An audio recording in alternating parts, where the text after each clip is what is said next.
కొడుక మల్లన్న నేను ఏ తప్పు చేయలే కొడుక, నేను ఏ నేరం చేయలేదురా కొడుక. నేను ఆయనతో చెప్పిన సెలవు తీయరా అని కొడుకు దండం పెడితే కొడుకు ఈయన కూర్చొని అటు చూస్తే రేణుకా ఎల్లవ బిడ్డ ఎల్లవ నా సాటి ఆడదాని. ఈ అవ్వగుణం మీకు తెలియదా? ఈ అవ్వ లంజనుకున్నదా? ఈ అవ్వ దొంగనుకున్నదా? ఇంతమంది నిలబడి చూస్తాను ఒక్కరు మన అవ్వ తప్పు చేయలేదని ఒక్కరు మీరు అంటలేరు. అంత తప్పు చేసిన బిడ్డ నాకు పిల్లలు లేనినాడు కనుక పుట్టినరోజు తీసుకొచ్చి సాదుకున్న బిడ్డ నా తప్పు కనుక మన్నించి నా సెలవు జరిగాను బిడ్డ దండం పెట్టి వెనుక ఎల్లో వెనక్కి అడిగేసింది. అప్పుడు పార్వతమ్మ కనిపించింది. ఈనాడు నా రక్తం పంచుకొని పుచ్చే బిడ్డ అయితే నేను 9 మాసాలు మోసి జన్మనిచ్చి 12 నెలలు పాలిచ్చి సాదుకుంటే ఇలా గింత బిడ్డ ఉన్న గింత కొడుకు ఉన్న ఇంతమంది దేవతలు ఇంతమంది కాళ్ళు మొక్కును.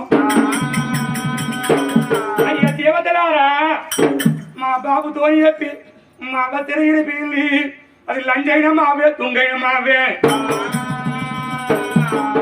నా గర్భములగా పుట్టిన పిల్లగాళ్ళు అయితే నా కొరకు ఇంత ప్రాధేయపడతారు. ఏమిరా గణపతి నా ఒంటి మట్టిలో పుట్టినవు కొడక మల్లయ్య నువ్వు వరాన పుట్టినవురా. వరాన పుట్టేవానికి తల్లి ప్రేమ మీకే వెనకరా. 12 నెలలు తల్లి పాలు తాగుతుంది కనుక తల్లి ప్రేమ వెనక ఈ తల్లి ప్రేమ తెలియదు చూడు కనుక అట్లా ఏడ్చుకుంటా వస్తాండి ఎవరు కనబడ్డరు. బ్రహ్మదేవుని కొడుకు నారదాముని వరుడు మేఘరథములందు త్రిలోక సంచారినమ్మా.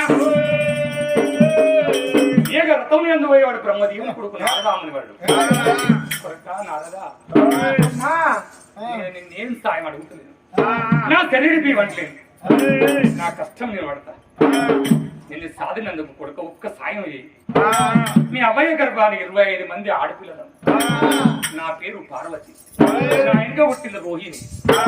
ఆనాడు చంద్రుని వేసుకొని అవ్వయ్యకు వాసి చంద్రమండలంలో నా చెల్లె బతుకుతాందిరా.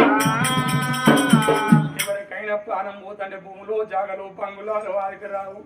రక్త సంబంధం వారి కత్తలు అయ్యాది కత్తలు కడుపులో పుట్టిన పిల్లగాళ్ళు వారి కత్తలు తోడ పుట్టిన నాది కత్తలు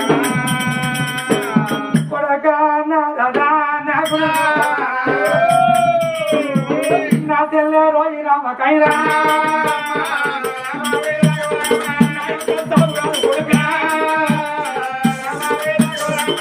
నువ్వు ఎప్పుడేవా నారదాముని వరా నువ్వు మేఘరథం వెళ్ళిపోయావా అని చంద్రమండలం పోయి మీ అక్కను